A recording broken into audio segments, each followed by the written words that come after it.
അസ്സലാമു അലൈക്കും വറഹ്മത്തുള്ള. ഖുർആൻ പഠനത്തിൻ്റെ സൂറത്തുൽ ഹജ്ജിലെ 14-ാമത്തെ ആയത്താണ് നമ്മൾ ഇന്ന് ചർച്ച ചെയ്യേണ്ടത്.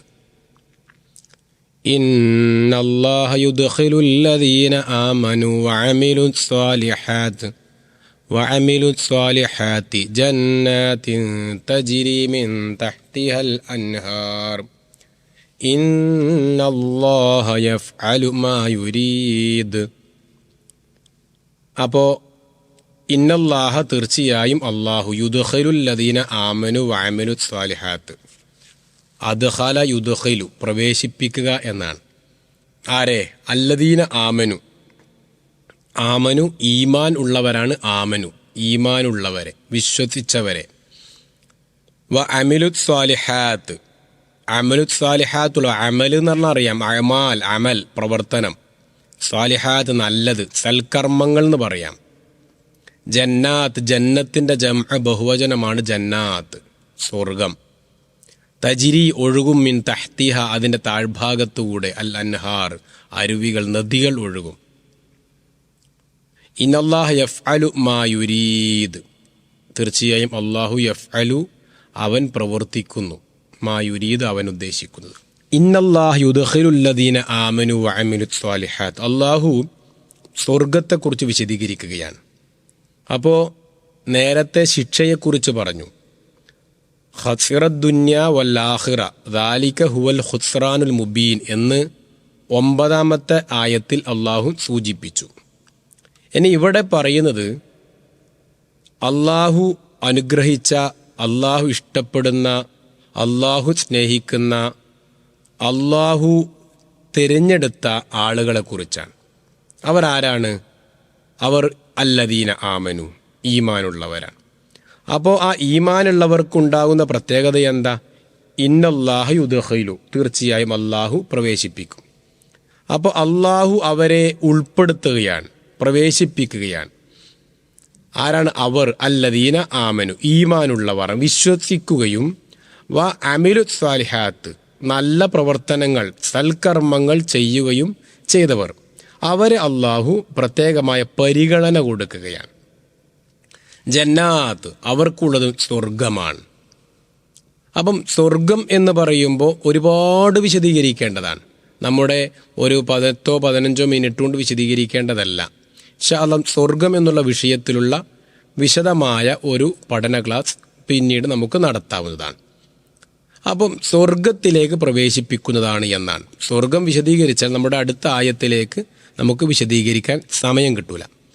അപ്പം സ്വർഗത്തിൻ്റെ പ്രത്യേകതയും സ്വർഗത്തിൻ്റെ അനുഗ്രഹവും ഒക്കെ വിശദീകരിക്കേണ്ടതാണ്. എവിടെയാണ് സ്വർഗം, എങ്ങനെയാണ് സ്വർഗം, അതിലുള്ള അനുഭൂതികൾ, സ്വർഗത്തിൻ്റെ പ്രത്യേകത, അതിൻ്റെ വലിപ്പം, അതിൻ്റെ വിശാലത, അതിൻ്റെ സൗകര്യം, അങ്ങനെ അങ്ങനെ അങ്ങനെ മാഷാ അല്ലാഹ്, അൽഹംദുലില്ലാ, അല്ലാഹു ആ സ്വർഗത്തിൽ നമ്മൾ എത്തിക്കുമാറാവട്ടെ, ആമീൻ. അപ്പോൾ ആ സ്വർഗത്തിൽ നമ്മെ അല്ലാഹു എത്തിക്കുമെന്നാണ്. ആ സ്വർഗത്തിലേക്ക് പ്രവേശിപ്പിക്കും. ആരെയാണ് പ്രവേശിപ്പിക്കുക? ഈമാനിൻ്റെ കരുത്തുള്ളവർക്കാണ് ആ സ്വർഗം ലഭിക്കുക. ഈമാനില്ലാത്തവർക്ക് സ്വർഗമുണ്ടോ? ഇല്ല. ഈമാനില്ലാത്തവരെ സ്വർഗത്തിൽ അല്ലാഹു പ്രവേശിപ്പിക്കുകയില്ല. ഏതൊരു പ്രവർത്തനത്തിൻ്റെയും ബേസ് എന്താണ്? അടിസ്ഥാനം എന്താണ്? ഈമാനാണ്. ഈമാനില്ലാത്ത ഒരാൾ എത്ര നല്ല പ്രവർത്തനമായാലും അത് അല്ലാഹുവിൻ്റെ അടുക്കൽ അത് പ്രതിഫലം ലഭിക്കുന്ന അമൽ ആയി മാറുകയില്ല. അപ്പം സൽക്കർമ്മമായി മാറാൻ, പ്രതിഫലം ലഭിക്കുന്നതാവാൻ അതിൻ്റെ ബേസ്മെൻ്റ് എന്നുള്ളത് എന്താണ്? അസ്ല് എന്നുള്ളത് ഈമാനാണ്. അപ്പം ഈമാനോട് കൂടിയുള്ള പ്രവർത്തനം ഉള്ളവർക്ക് മാത്രമാണ് സ്വർഗം ഉണ്ടാവുക എന്നാണ്. സ്വർഗം എന്ന് പറയുമ്പോൾ നമ്മൾ ഒറ്റവാക്കിൽ പറയുകയാണെങ്കിൽ മൗലിഉ സൗത്തുൻ ഫിൽ ജന്ന ഖൈറും മിനദ് ദുനിയ വമാ ഫീഹാ എന്നാണ്. സ്വർഗത്തിൽ ഒരു ചാട്ടവാറ് വെക്കാനുള്ള ഒരു സ്ഥലം കിട്ടിയിരുന്നെങ്കിൽ അത് തന്നെ ദുന്യാവിലും ആഖിറത്തിലുമുള്ള, ദുന്യാവിനേക്കാളും ഏറ്റവും വലിയ സംഗതി അതാണ് എന്നാണ്.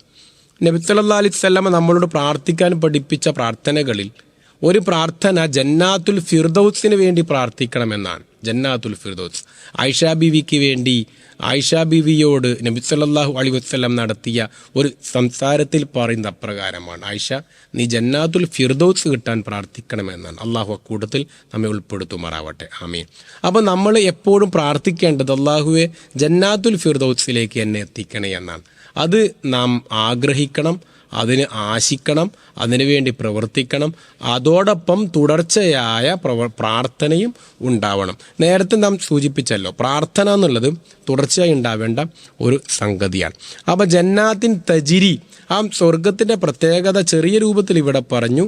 തജിരി, അത് ഒഴുകിക്കൊണ്ടിരിക്കും. മിൻ തഹ്തിഹ, ആ അരുവികൾ, മിൻ തഹ്തിഹ അൽ അൻഹാർ, അതിൻ്റെ താഴ്ഭാഗത്തു കൂടി നദികൾ ഒഴുകിക്കൊണ്ടിരിക്കുന്നു എന്നാണ്. അപ്പോൾ ആ നദികൾ ഒഴുകിക്കൊണ്ടിരിക്കുന്ന സ്വർഗപ്പൂന്തോപ്പിൽ നമ്മെ പ്രവേശിപ്പിക്കും. ആരാണ് നമ്മൾ ആമനു, ഈമാനുള്ളവരാണ്. അപ്പോൾ അത് എന്താണ്? ഇന്നല്ലാഹു യഫ്അലു മാ യുരിദ്, അല്ലാഹു അവൻ ഉദ്ദേശിക്കുന്നവരെ എന്ത് ചെയ്യും? ആ രൂപത്തിൽ പ്രവർത്തിക്കും എന്നാണ്. ഇന്നല്ലാഹു യഫ്അൽ, അല്ലാഹു ചെയ്യും. സ്വർഗത്തിന് 8ഓളം വാതിലുകളുണ്ട് എന്നാണ് അല്ലേ? 8 വാതിൽ. ബാബു സ്വലാത്ത്, ബാബുൽ ജിഹാദ്, ബാബു റയ്യാൻ, ബാബു സദഖ, ബാബുൽ മുതവക്കിലീൻ, ബാബു ബിറുൽ വാലിദൈൻ, ബാബു ദിക്ർ, ബാബു തായിബീൻ എന്നിങ്ങനെ വാതിലുകൾ സ്വർഗത്തിനുണ്ട് എന്നാണ് നമുക്ക് അറിയുന്ന വിഷയം.